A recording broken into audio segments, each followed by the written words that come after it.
Right, I think that's about us. I was just going to leave it a couple more minutes for some people joining, but I think that's about us. So,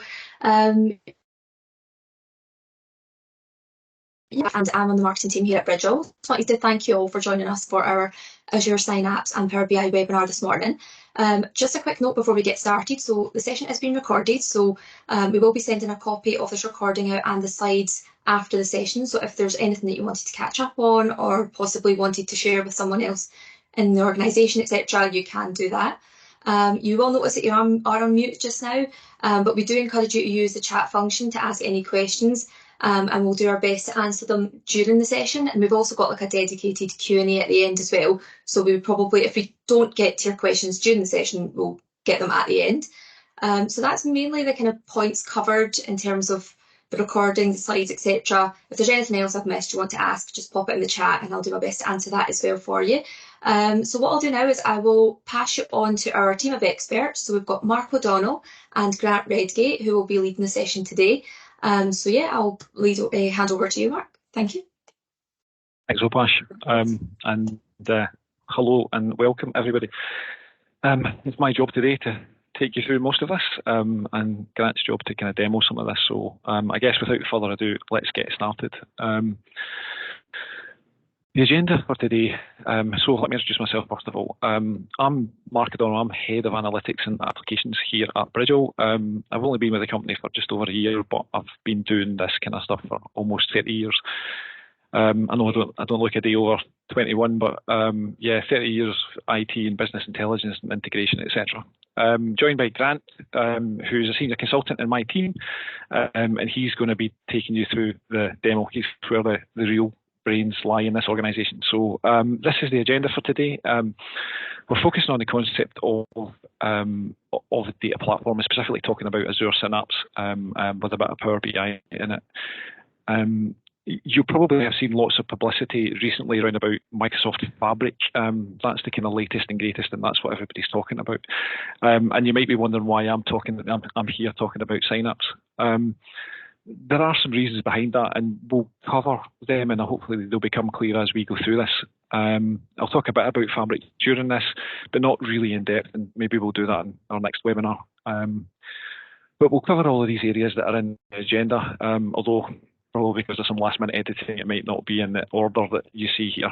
The agenda is deliberately high level, and we'll pass over some areas quite quickly. Synapse is a massive tool, so you know, if we miss out something that you're interested in, then please feel free to reach out and tell us, and maybe we can have some more discussions about it or target that content in a future webinar. Okay, so before we start, just a little bit about Bridgel. Who are we? What we do? We're based in Glasgow, which is where I am at the moment, looking out in a very grey sky. We have 44 staff, and we're growing. We have been around for just over 20 years. Celebrated our 20th anniversary last year. And what we do is kind of split into sort of 4 key business areas. Modern Intelligent Workplace, where we focus on improving employee productivity and satisfaction. Managed IT Service and Support covers security, infrastructure and cloud services.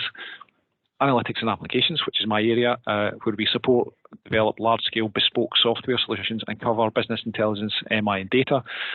And lastly, Trevi, which is our suite of product solutions focused on the water utility sector. Just a bit more about my area. Taking a closer look, these are the services that we offer, broken into 4 key areas. So data strategy and advisory, providing consultancy, advice and guidance. Reporting, audit and health check, where we focus on specific pain points or provide a benchmark on how customers are performing. Build and implementation for all data platform and related project needs. And data governance and management, supporting our customers to deliver great quality solutions end to end. We are a 10 times Microsoft Gold partner, and in the new world we have got quite a few Microsoft Certified Solution Partnerships. We're a Microsoft Content Services Group Preferred Partner. We are ISO 9001 and 27001 certified, and we hold the government-backed Cyber Essential Plus certification.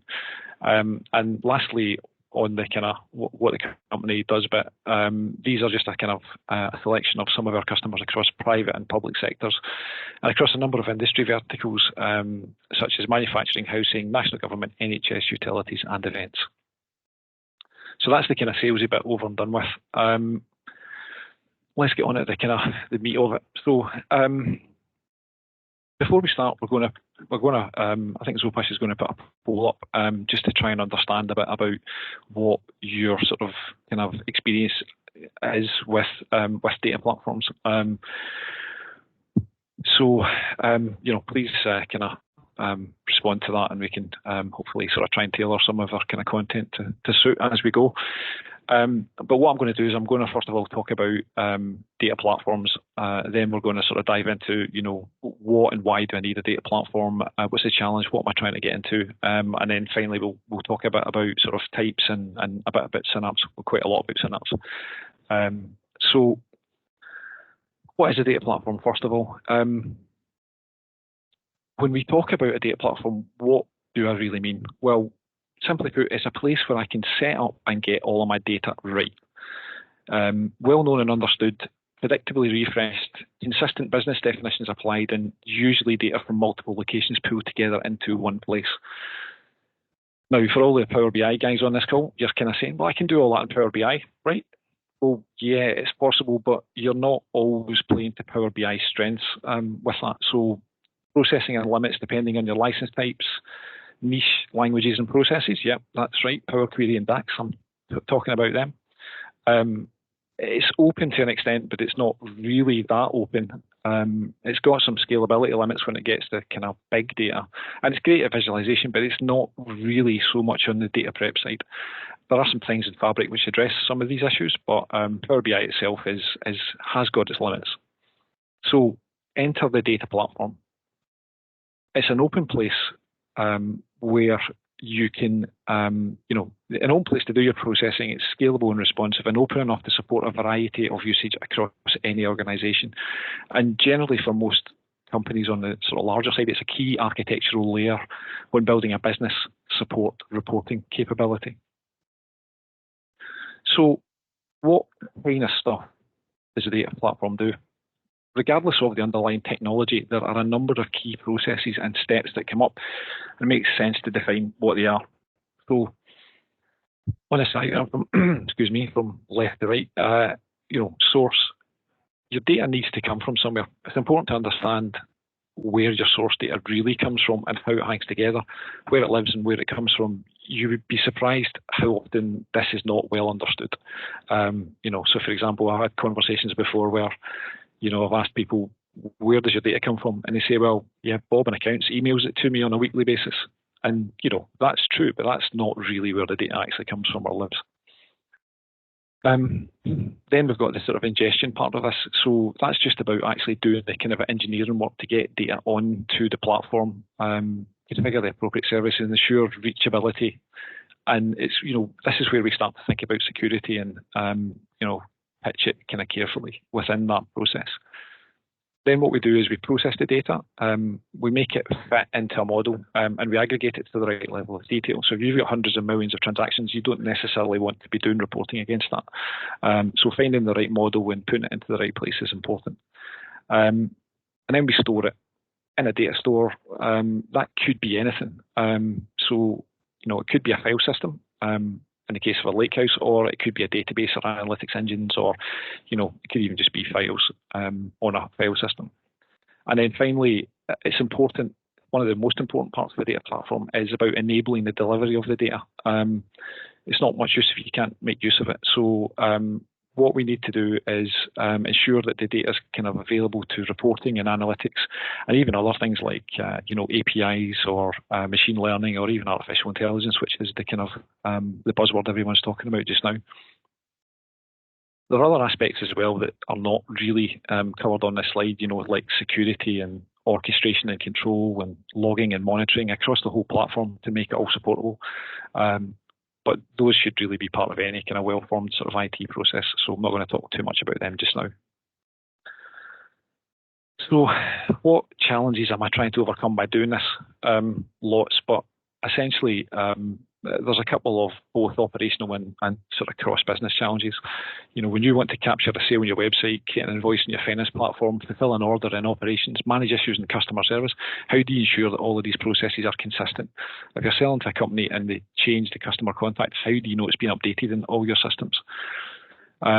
And then similarly, once the dust settles in the sale, how do you know it made a profit? Can you take into account all of the effort that went into it, the dispatch effort, the customer services effort? Is it better to continue selling a product that may generate a load of complaints or make up the majority of your returns? These are the kind of questions that you're trying to answer. Many businesses operate on a gut feel, and that's kind of the opposite of what we're trying to achieve here. We're trying to achieve data-driven sort of decisions being made. The aim for any data is to be accurate, complete, and well managed. There's a need to ensure that your data is consistent across systems. In my example, you don't want to market to someone who's just emailed you to say, don't market to me. You want it to be accurate. Timeliness of data is important, especially in, for example, a customer services environment.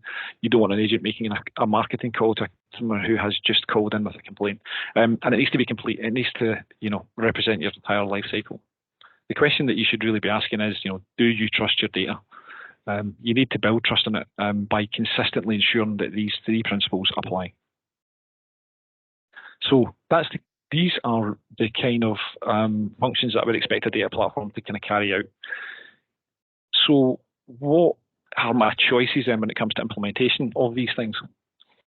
So now that we've gone over the types of things a data platform should do, I'm going to talk broadly about the technology choices that are typically available within the MS stack. So Microsoft stack, really, we're talking about at the moment.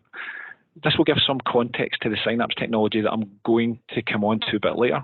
It's important to understand that these are choices which would be made based on many factors. There are no right or wrong answers here, and what fits one business may not be appropriate to others. So what is all this about? So first choice that I could make is just using a relational database as a data store. This is probably the most common approach to be used by our customers and has been around for many years. There are common approaches and architectural patterns that are well defined for this. It's not a bad choice, but it does have some limitations. The next in the MS stack, we've got Fabric. So not the elephant in the room, but it needs to be kind of talked about. I've got some more slides later on, and I'll mention it a few times. There are some differences between it and the database approach or the Synapse approach that kind of need to be understood. It's got some nice features in it which enable quite a lot of capability, but it's not for everyone, and we'll talk about some of that towards the end of this. And then finally, Synapse. Sorry, I'm very bad. I sort of use Synapse and Synapses interchangeably terms, and it drives people daft, but apologies if I'm annoying you with that. But yeah, so we're going to talk about Synapse later on today, and Grant's going to demo some stuff, and the aim is that you leave at least a better understanding of it. It's a big platform and there's a lot in it, so we can't cover everything, but hopefully you'll get a good appreciation of what you might be able to do and how you may be able to do that. So let's have a very quick look at how that boils down. So if I'm talking about a relational database, what does that kind of look like? This is the typical pattern of a relational database deployment. Pick up data from multiple source systems using a tool. Not always a tool, but Azure Data Factory is a good tool for doing that. The idea is that it can reach into many places, land your data into the database, and then use another tool to process it. Or, in fact, write your own SQL. And that's a very common approach. It keeps costs low, and it allows people to kind of understand and exploit the sort of skills that they already have. But the aim is that we process into a standard business model for your business that lives in the database. And that standard business model is important, and I'll keep coming back to that today. It's important that you have one representation of your business that all of your tools and all of your reporting requirements can actually make use of. There are many variations on this. And it's the right fit for many approaches. A lot of our customers like it because it's familiar technology that they have an existing skill set in. It's also extensible and can scale, and for many customers has originated on-prem and has been, it's a pattern that's then been sort of followed out into the cloud. And this fits into your kind of what I would describe as your traditional data warehouse approach. I'm not going to really say much more than that, but it's definitely the most common approach that we see in the data platform world out there and about with our customers. The next one is Fabric, latest and the greatest. If you haven't heard about Fabric, I don't know where you've been. It's obviously pushed quite heavily at the moment in all of Microsoft's channels and many more. For anybody who's not heard of it, it's a collection of all of these tools that I've put on the slide. Power BI is a component of Fabric, and probably the best way to describe it is to kind of say is Fabric is to Power BI what Office 365 is to Excel. So it's a kind of like surrounding framework with lots of tools in it. It only really became generally available at the end of 2023, but it has been around for a bit longer than that. It brings together many of the tools that we're actually going to talk about, so there's a lot of commonality between Fabric and the stuff we'll talk about today. But the key difference is it's all badged as a service, right? So you pay for the capacity that you need and some of the underlying storage, which is useful if you want, just a fixed monthly fee. You know what your costs are going to be. The licensing can be complicated and needs to be thought about carefully. One of the biggest attractions of Fabric is that it pulls everything together into one seamless service. You don't need to worry about how to connect up all of the bits and pieces, which is nice. And it also offers all of the tools via one interface that allows you to kind of switch between them fairly easily.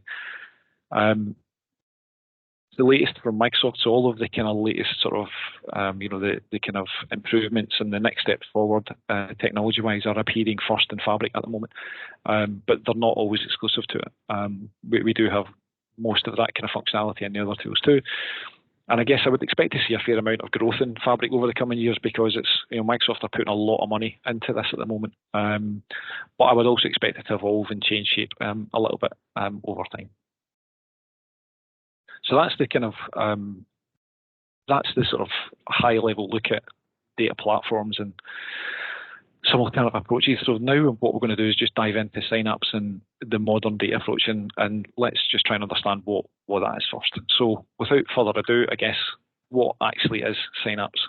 So key features of this are that it's described as a unified analytics service.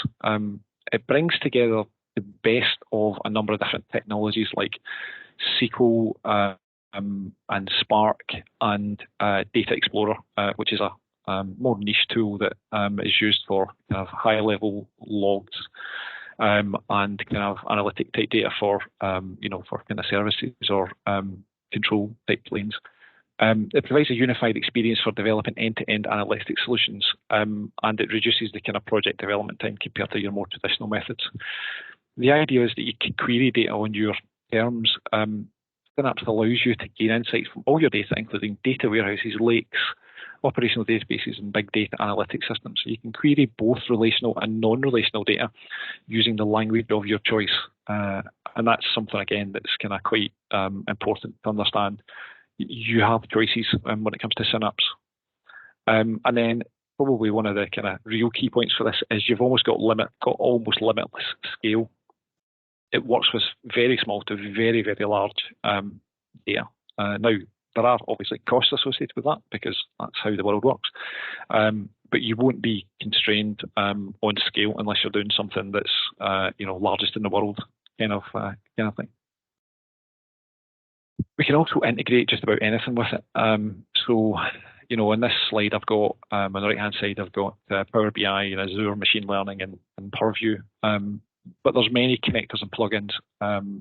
Synapse allows us to represent data with a SQL endpoint, for example, so it just looks like an ordinary database. And the analytics service will deal with where the underlying data is. So you don't need to worry about it, and you can just query it as if it was a database. And there are other sort of integrations, and one of the kind of other integration that's worth calling out about that I've not put in this slide is there's something called Synapse Link, which allows you to integrate data from Dataverse, from Microsoft Dataverse. So if you're in the kind of the Power Apps world or the sort of the Microsoft sort of Dataverse area, then you can sort of plug directly into Synapse or plug Synapse directly into it. And it also supports all the other Azure services like the ability to stream data and all the rest of it. At the top, Synapse Studio, one kind of interface where everybody can log into. So data engineers, DBAs, data scientists, they can all work in the same sort of interface, the same place. And it provides a visual environment for things like data pipelines and building your sort of low code, no code sort of data flows and taking that approach. Data is stored in the underlying ADLS, so that's the Azure Data Lake Storage, ADLS Gen 2 Data Lake Storage, from where it can be accessed by a number of different engines, including the SQL and Apache Spark capabilities we have here. Data storage can be done in a number of formats too, though the most efficient is likely to be something called Parquet, Delta Parquet, which are open formats. And they enable some of this kind of high scale, big data kind of scale that's available within Synapse.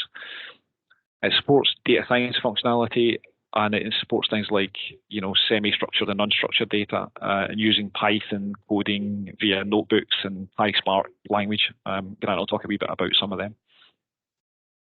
But key here is that data and processing are separated. It's possible to access the underlying data to process it using the language of your choice, from SQL to Python, and a few others too. Pipelines and data flows offer orchestration and control across all of that, so we can link different processes together and control it, and then comprehensive monitoring and alerting capabilities offered via standard Azure functionality. So anyone who's ever worked with Azure will know that you know, all of the alerting and sort of logging capabilities are all within there. So that's roughly the shape of the kind of Synapse architecture. We talked about SQL, but before we talk more about SQL, I'm just going to draw out an important sort of point here, and it will probably, if you've not experienced this, it will probably save your wallet a little bit. There's two key approaches within Synapse. So you can use something called a dedicated SQL pool or something called a serverless SQL pool. And the difference between them is that the dedicated SQL pool is essentially, it's used to be called SQL Data Warehouse, and it's a tool that allows massive scale. So it's a massively parallel processing engine which allows you to scale data warehouses to, you know, petabyte scale.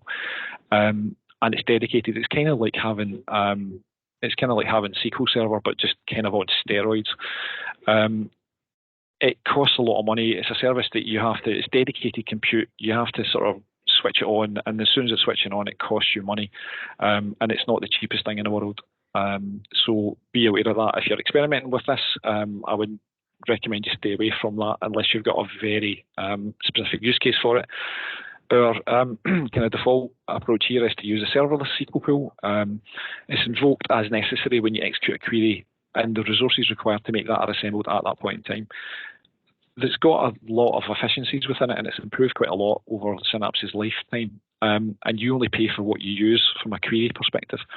And it tends to actually work pretty well with Power BI when you're loading data into a data model in import mode within Power BI. Not maybe quite so well if you're actually using direct query, because with that you can't really control the number of SQL queries that Power BI will send to your database. And if you're being charged for each one of them, and maybe you've got, you know, thousands of users, it might not be the best approach.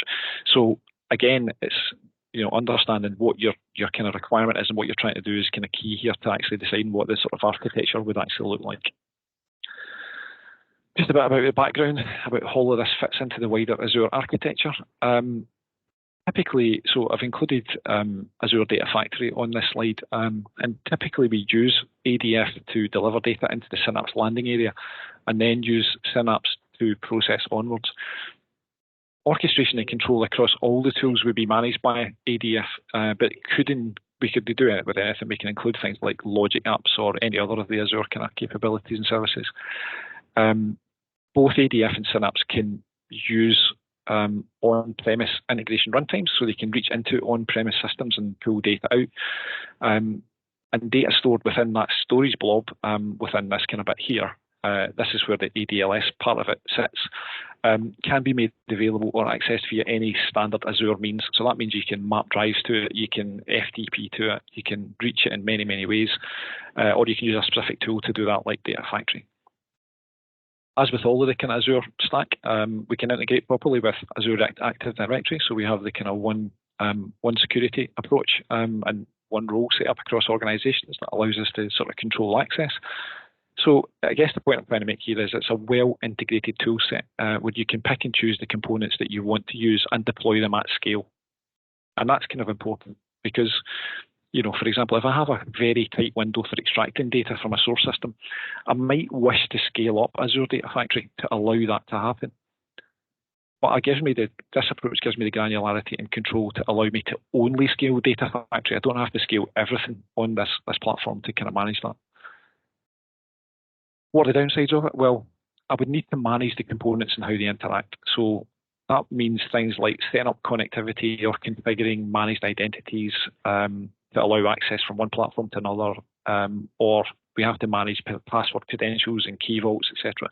All of this brings some overhead to this, but the majority of that overhead is kind of one-off and set-up type overhead. So once it's set up, it's working, and we don't have to mess with it too much then.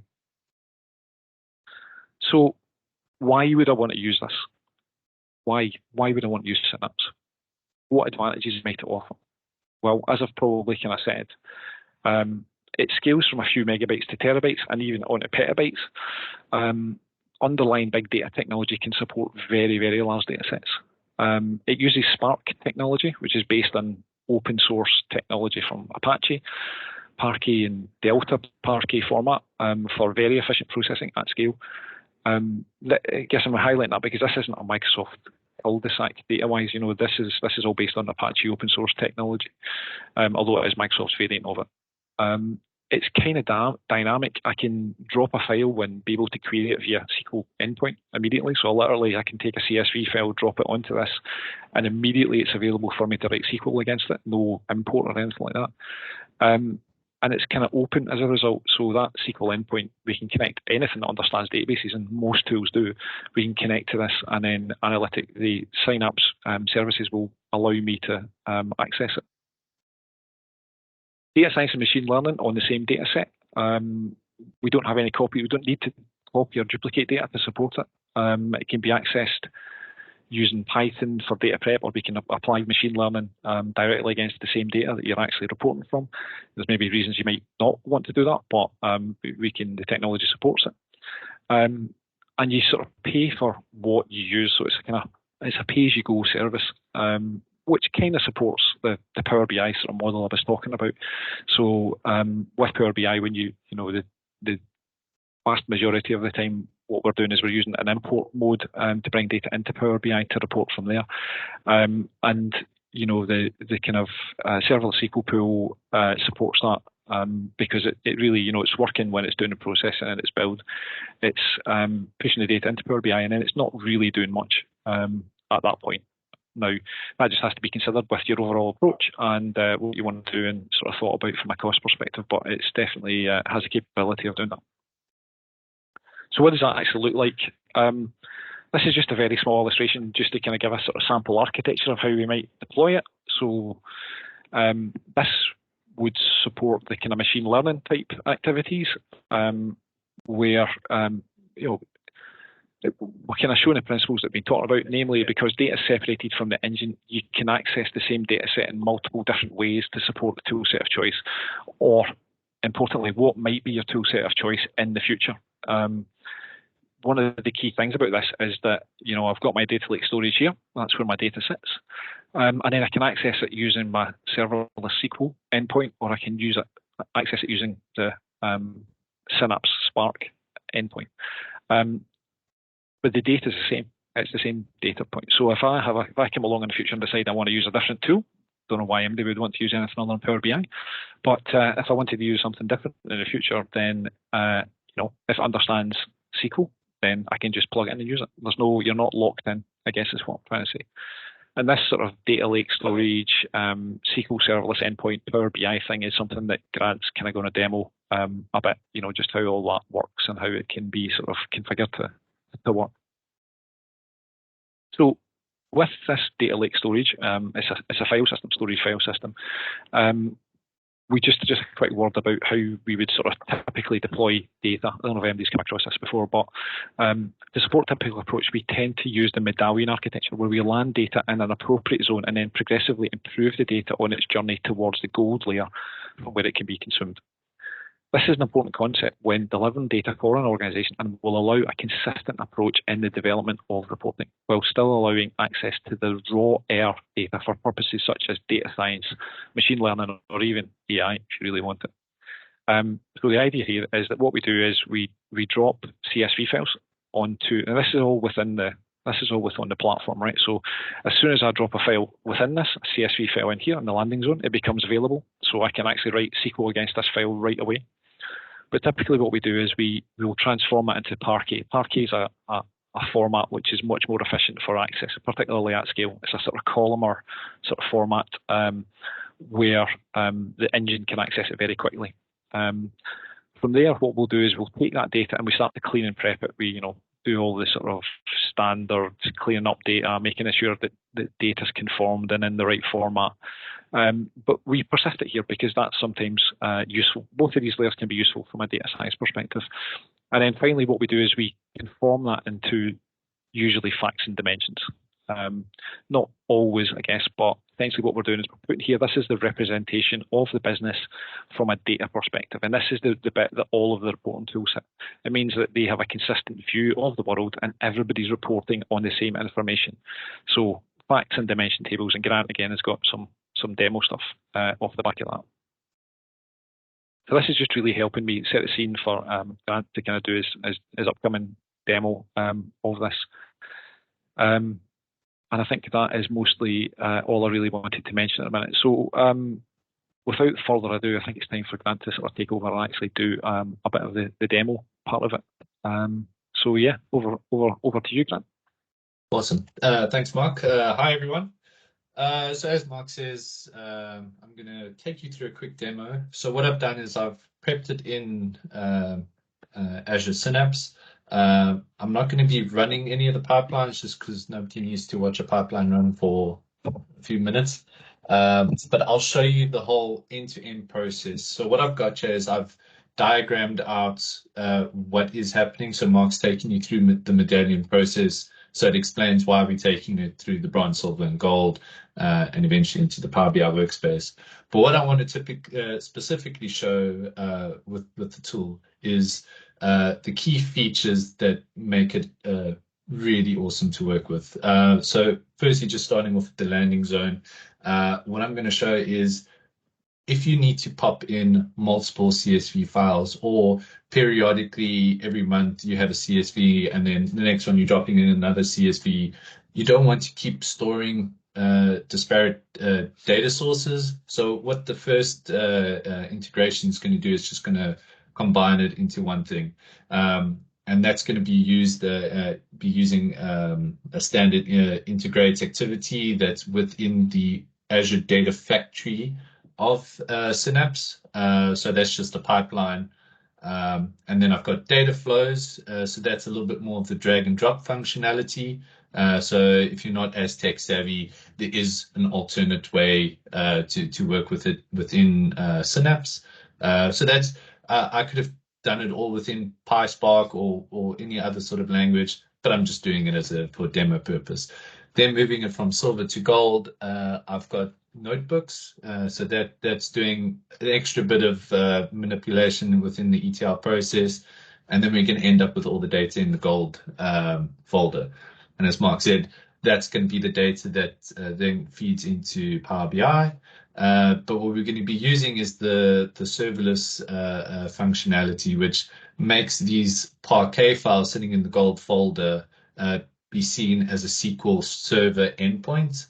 And from the Power BI's perspective, nothing changes. So if you've worked with Power BI before, what you're connecting to is still a SQL Server, and you just input the connection string or the server name and the database, and you move on from there. Just a little extra thing that I've added into the demo is including a semantic layer within the Power BI reports. And this is just a good business practice to implement. And it's just great for ensuring that the data definitions and what Mark was saying earlier, if you're sharing this out with the business, that you are happy that they're building reports with the correct version of the data. Yeah, exactly.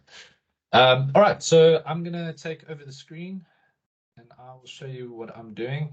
So just to give context, so you've got the high level flow of what we're going to be doing, but what is it that we're starting with and where do we want to get to?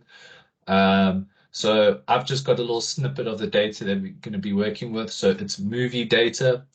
So free data that you can just get off a website. So I've just got it in the CSV. I mean, I've got the directors and the stars sitting in a concatenated string. It's just not going to be usable, right? So what I want to do is I want to take this CSV and I want to get it down to this data model that I've designed. So what I'm going to be doing is taking you through the Synapse processes that take you through bronze, silver, gold. What gold's going to look like, it's going to convert this CSV flat file into this data model, which is a lot more efficient, a lot more performance. And when we need to start adding extra sources at a later stage, I can add these different dimensions and stuff to the fact table. It starts making your disparate data a lot more conformed and combined. All right. What is the first thing that we need to do? So we need to go into just into Microsoft Azure, and we need to start creating some resources. So for the bare minimum for this process to work, this is what you'll need. So you'll need a data lake. You'll need a small pool that executes your notebooks, and then obviously Synapse itself. There's additional resources I would say that you should ensure that you include if you're going to do a full-on production version of this. A big one, obviously, something like Key Vault. You don't want your credentials for the servers and credentials. Sorry, you don't want that stored within the solution. And if anybody can get into it, they can steal it. The obvious security things that you just want to avoid. So additional stuff you can add, bare minimum for what we need for this demo. So we go straight into the demo.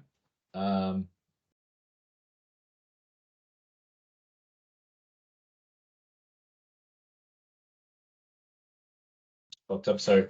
So what I've got here is just the pipeline that's running, and that's the overall end-to-end process. Sorry, I just got the notification on my phone to approve that.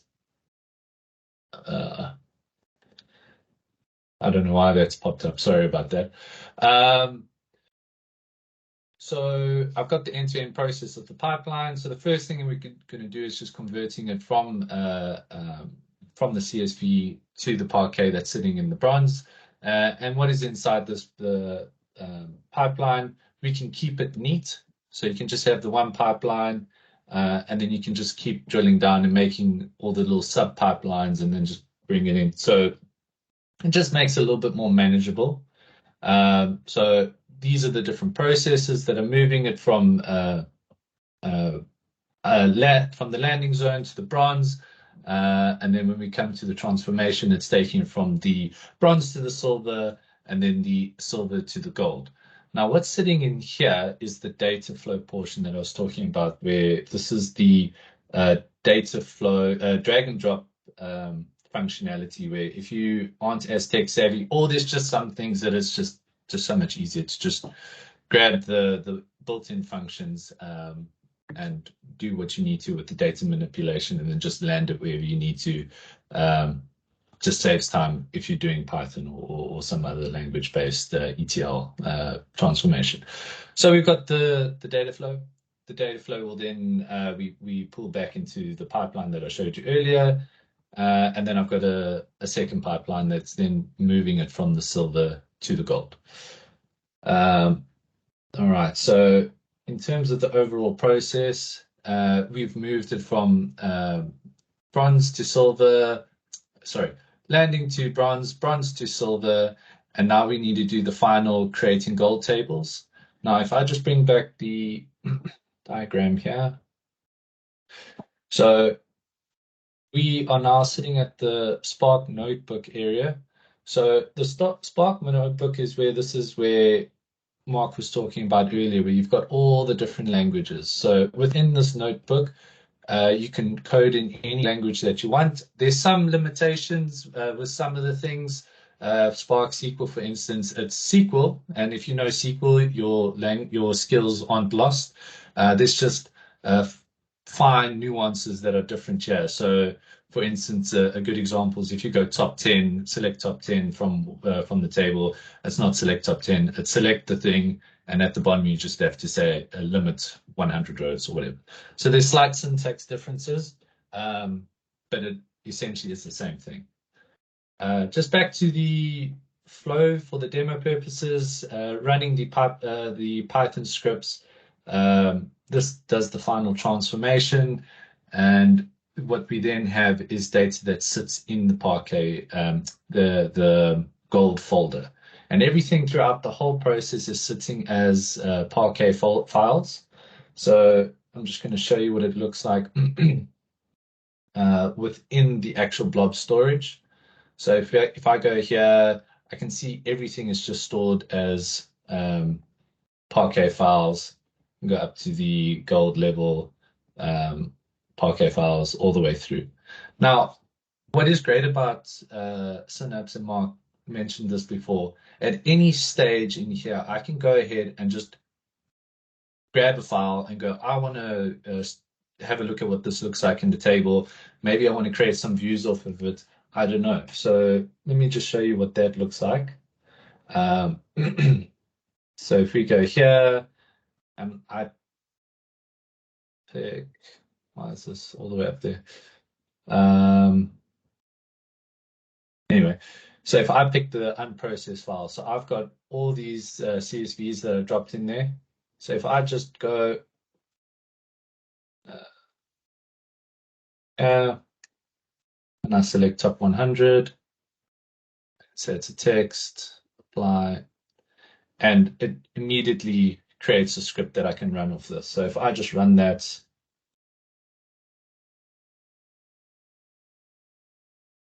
I think this might be the authentication issue that popped up earlier.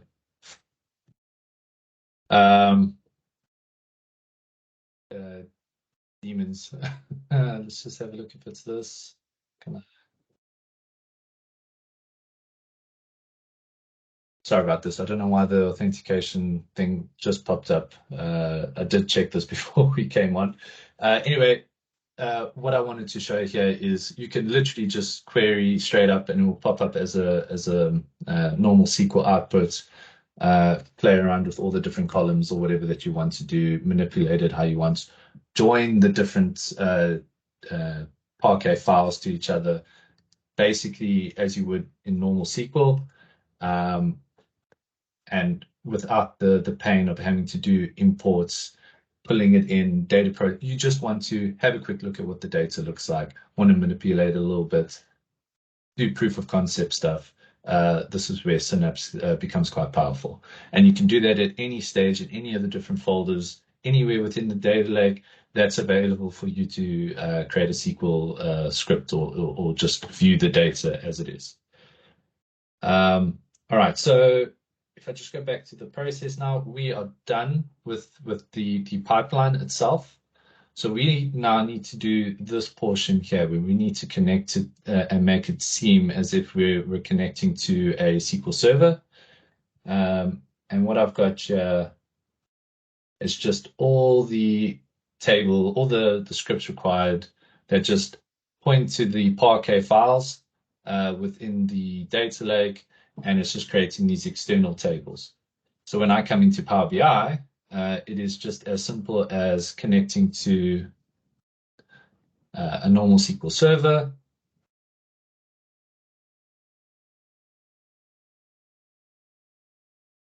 And we can have a look here. It's just connecting to the on-demand serverless SQL.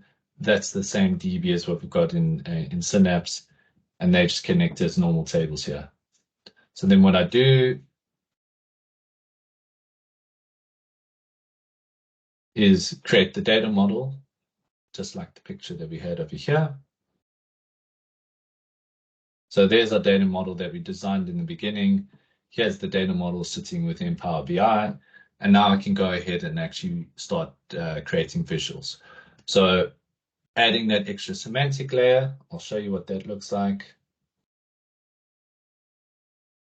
So just publishing it up, I wanted to show that you can put this in a separate workspace. You can have the different authorizations for people to have access to actually seeing what the semantic model looks like or being able to edit it. And then what you can do is you can then make this available in a separate workspace. And then it is a direct query between the semantic layer and this one. And then you just go ahead and you create the visuals as you normally would in Power BI. And that's the end-to-end process with Synapse. Apologies for the authentication. I really wanted to show how it worked. Before I hand it over back to Mark, I did want to just show one more thing. Just over here within the notebooks, if you've chosen a language at the top, you're not committed to that language for that entire notebook. So what I've got here is I've got a portion of the script running in Python. It's made these temporary views available from the data frames of the Parquet sitting within the data lake.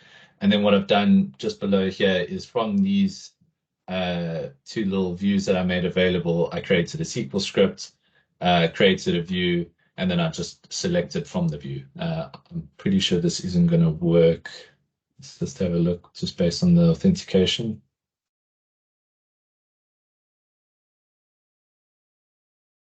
Give it 10 seconds if it doesn't. No, it's not going to. So yeah, you can run it all, you can combine it, use whichever language you're comfortable with, and if the manipulation's not doing it in Python, for instance, use a different one, and you just combine all the tools, all the skill sets that you and your team have, and just put it in one place. Great, that's me. Thanks, Grant. So yeah, the cost of the demo. Yeah. I guess just to draw out a couple of points there, what Grant's showing you right now, the ability to mix and match languages in a workbook is useful. Maybe not how we would necessarily recommend it, but the ability to basically use one of these notebooks to write in any language that you are actually familiar with within your organisation is actually quite a powerful and important thing. And the other point, I guess, that I would like to make as well is just that when Grant set all that stuff up, the point at which he refreshes Power BI, what is actually happening is Synapse is querying those files that he was showing you. So it's actually literally querying those files at that point and pulling all the data through and into the actual Power BI instance. There's no kind of caching going on. It's just sort of, there's caching, I guess, to a technical extent, but yeah, there's no caching it on. It's pulling the data from those files at that point in time. So yeah, okay. Thank you, Grant. I will just actually share these slides again, hopefully. Can't see them. And when it comes up? Comes up. So hopefully, yeah, you good? You can see my slides again. So back on the approaching demo part of it. So I've only got a few slides left, really, just to kind of go through, just to kind of cover off. It'll only take 5 minutes, I think, and then we're done. So that was a bit about Synapse. I'm going to just come back now and talk a wee bit about Fabric. So what is it? What are we really talking about? So Fabric's a SaaS platform which pulls together all aspects of a data platform in one place. It contains tools to source, store, understand, manipulate, and report all in the one place, and allows you to store your data your data once for where you can make it available to everything. It's got some AI features in it. Copilot, everybody has heard about Copilot. Yeah, it's got Copilots all over the place. You can capture data, store, manipulate, change, do all that kind of stuff. Everything within Fabric, this is important, right? So we've been able to do everything within Fabric for a while, and using the Azure stack of tools. All the stuff we've just been through, it's pretty much all of the tools that are in Fabric. But what Fabric does is it pulls them together into one nice platform and does away with the need for a lot of engineering. So you don't need to think about how services authenticate against each other; they just work. On top of that, they've added some nice features like data accessibility and the ability to store data only once rather than replicate it around. Now, some of that's in Synapse, but the one lake concept behind Fabric is quite good.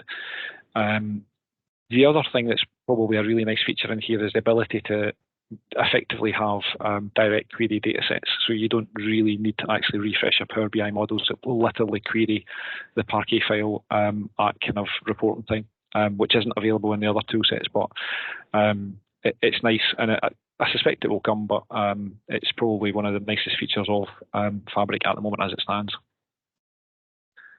Just want to say a little bit about the costs of Fabric. Putting up a table here just with the sort of standard costs that are available from Microsoft. You buy capacity units. So what you do is you basically say, I think I'm going to need this much processing, and you buy a SKU based on what that capacity is.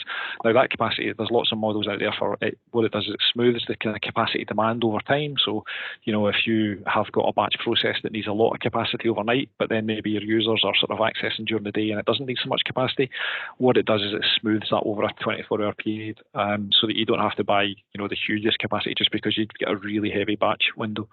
But you can also mix and match these things, so it's possible to have a couple of different capacities available at the same time.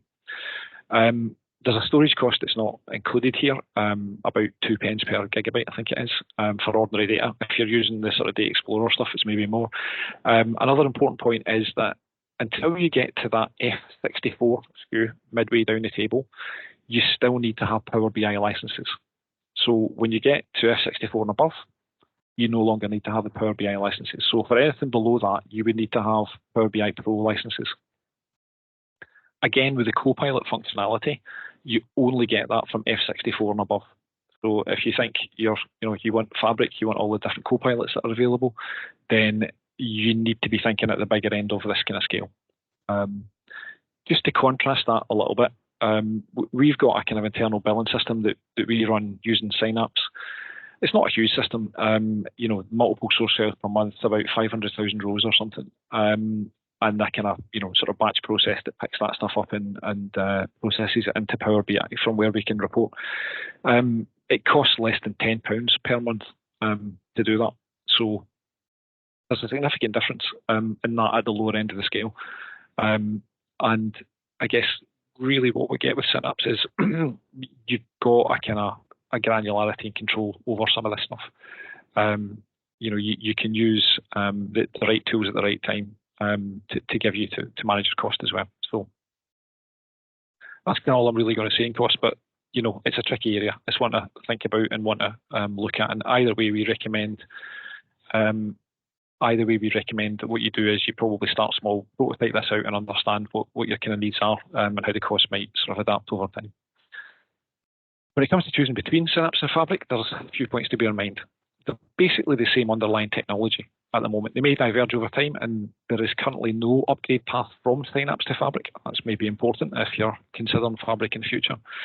But Synapse is a completely supported tool, and it's going to continue to be that in the future. There's lots of large customers who are very heavily invested in Synapse. It's often described as platform as a service versus software as a service. Excuse me, my voice is going.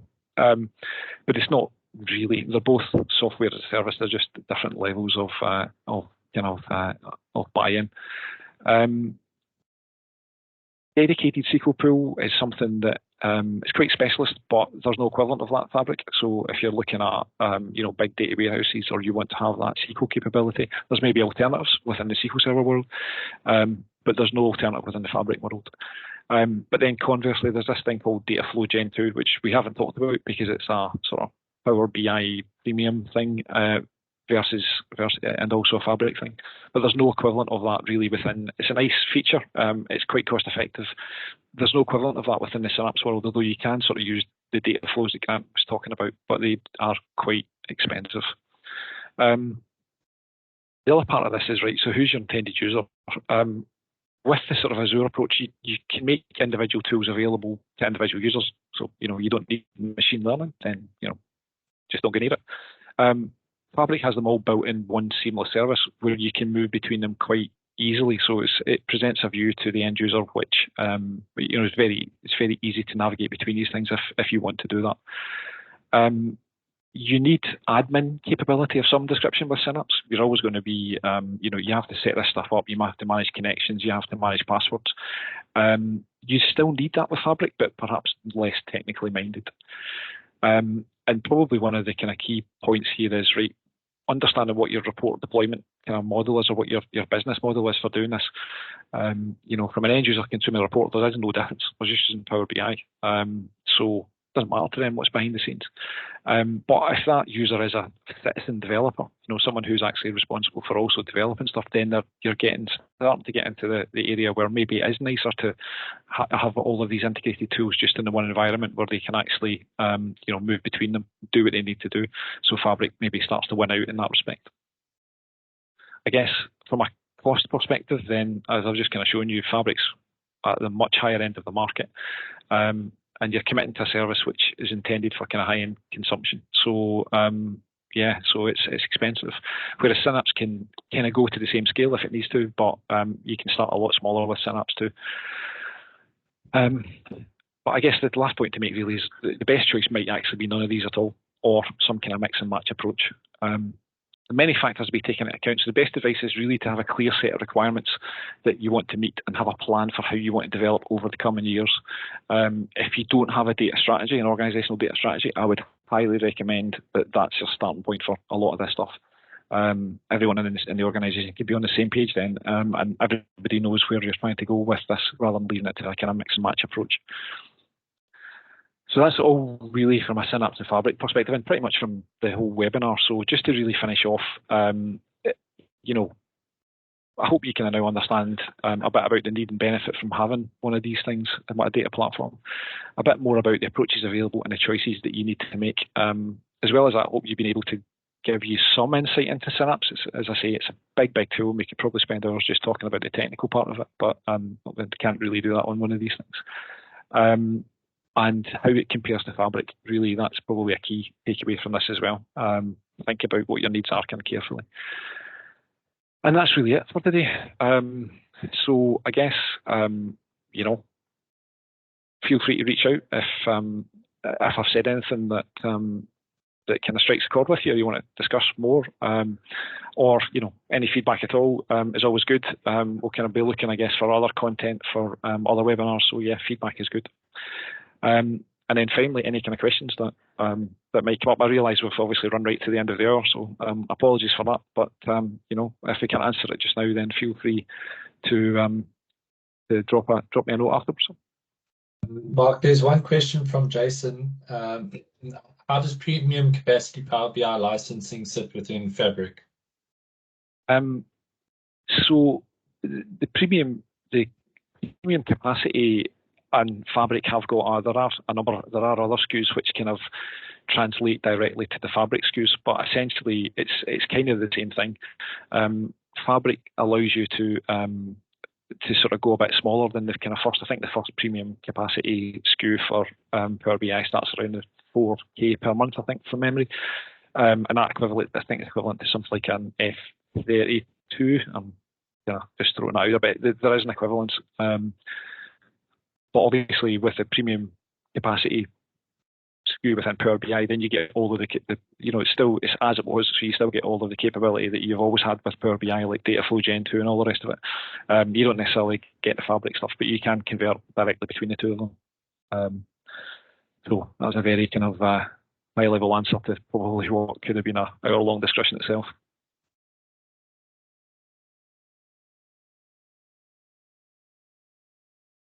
I think. Okay, that's. Oh, I was just going to say, sorry, I've just got a wee bit cautious time. I was just thinking maybe we've just wrap up there. And if there are any questions later on, obviously we do encourage you to get in touch with us, or we will send out the follow-ups, etc. anyway. So if you want to reply to that email, and we can answer those questions later on. So yeah, just to wrap up there, thank you so much to Mark and Grant for a really informative session. We hope you enjoyed it, and we hope that you found it useful. So as I said, we'll be sending up your follow-up shortly. That will have the slides in the recording. And in the meantime, if you do have any questions, get in touch with us, and I'll put all the details in the chat here for where to call Well, I think so. Bash is I gone. have we've got a document management session coming up. And we also have a cybersecurity session coming up as well. So if you do want to register for those, I'll put the details in the chat there as well. Sorry, Mark, I missed what you said there. No, you just broke up just for a second. Apologies. The internet is always, it's just a total nightmare. It's always these things, isn't it? It's like live, you don't know, it's unpredictable, all that kind of thing. So hopefully you can hear me okay. But yeah, so I'll let you head off. But thank you so much for joining us, and we'll hope to see you at a future event soon. Thank you. Thanks all. Perfect. Cheers. Bye. Bye.